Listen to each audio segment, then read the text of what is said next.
The India-Australia 2023 Border Gavaskar Trophy has been the highlight of the international cricket calendar so far, which saw both teams battle hard in a 4-match series that was widely enjoyed around the world. After the series ended, one of the most heartening moments came when star Australian batter Usman Khawaja asked for a Virat Kohli signed India kit.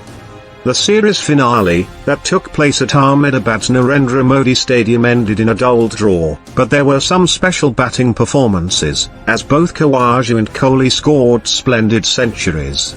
In the first innings of both teams, Khawaja made a knock of 180 while Kohli scored 186.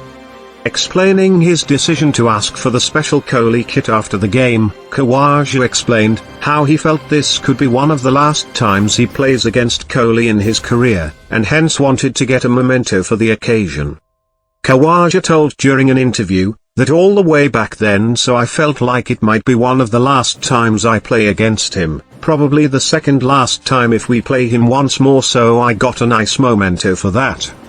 Khawaja also recalled his first meeting with Kohli, and stated they met when Kohli was just 19.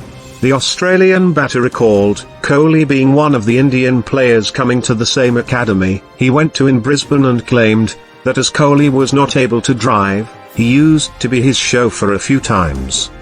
Kohli and Khawaja are set to go head-to-head once again in a few days' time, as India and Australia play each other in the 2023 World Test Championship final, from June 7 at London's iconic Oval Stadium.